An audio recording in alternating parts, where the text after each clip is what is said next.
so lucky and I'm so inspired by everything that's been said by the ambassadors and our director of DPI Outreach and also the Young Secretary General of Communications and Public Information.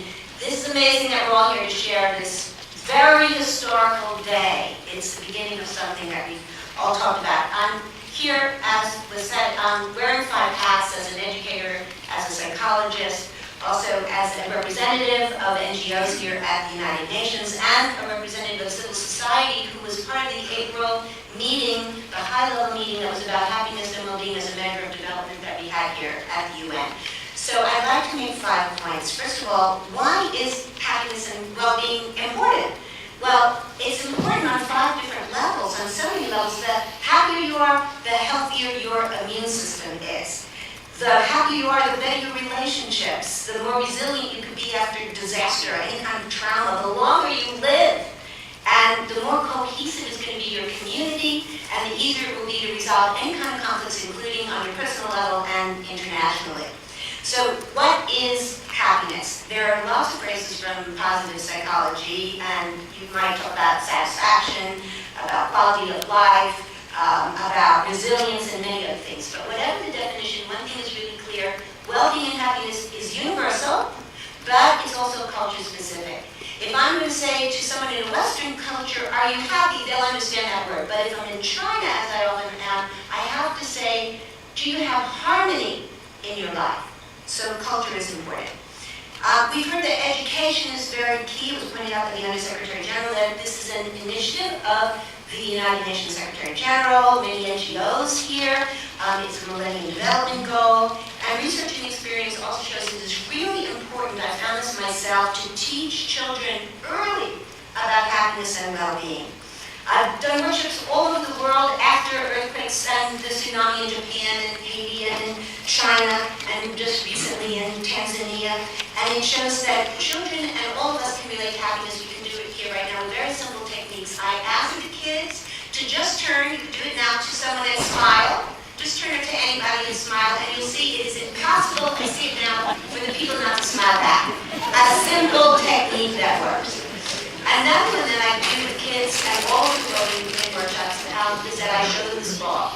And on it is written, my dream is in all kinds of languages here, including Swahili, where I just was, and China and Tibetan, as a matter of fact. So I throw it to a child, this is a youth, sorry. I wonder who one's going to be. To one of the kids, and then they announce what their dream is, and then they throw it to another child. And the kids all feel so much better, even though they're in such horrible situations and conditions, and they feel uplifted and acknowledged by the group. And so, just as an interesting thing, one young man in Japan said, I want to be president.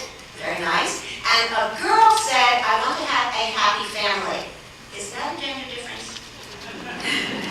I was happy, a girl wants a happy family. So research in humanitarian work psychology, a very burgeoning field, showed that the more satisfied workers are, the more efficiently they work.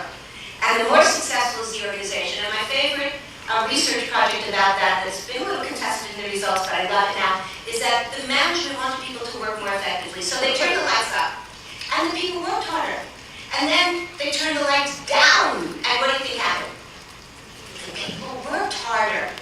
So what did they conclude? They concluded that if the management shows that they cared about the workers, they felt better and they worked harder. So I love that study.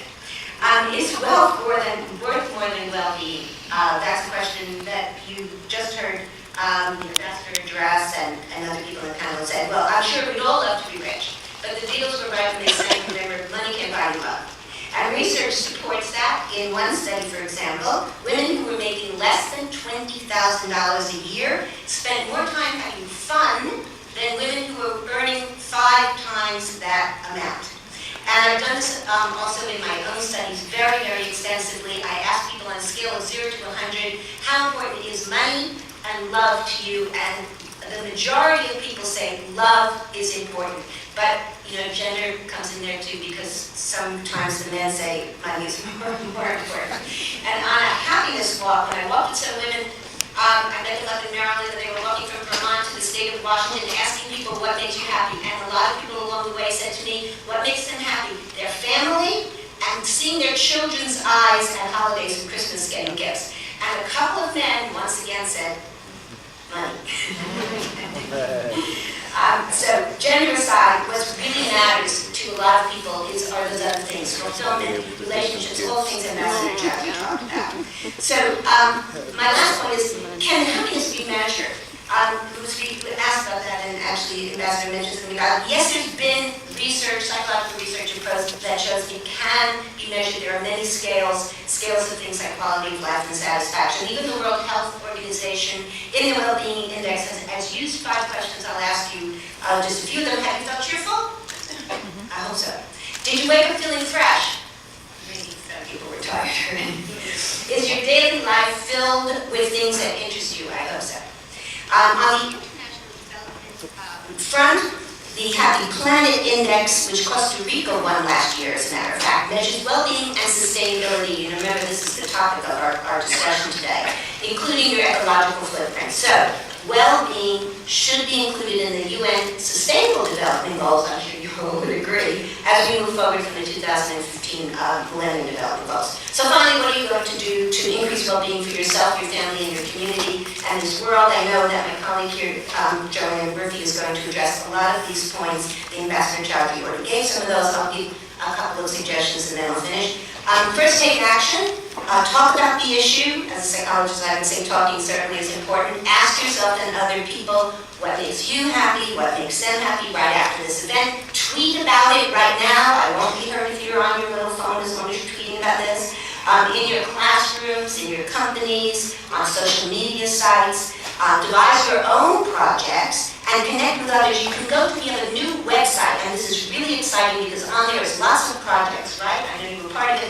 Marco Lazaro was very part of creating this for all of us. We appreciate that. It's at www, you don't need that anymore, internationalhappinessandwellbeingday.org. So that's a really cool place to go. Advocate with your governments. China and Japan and Brazil and Great Britain are really doing efforts about this. Even states here, Maryland, Vermont, Washington State, go to your representatives and advocate about including well-being in their governmental measures of GDP. So the coalition we have here, the coalition, the Psychology Coalition of the UN, we advocate a lot of times about this, and you can find a lot of information on the handout that I have in the back, all of us do, and our statement. So approach these panelists too afterwards about what all we're doing. Latoya's going to discuss all the interesting projects she has. There are many NGO people here. Where's Sharon Hammer from Guest is doing a lot of work about happiness and spirituality. So I thank you all. Yep, the right time. Good. And I look forward to more of these and happiness to you.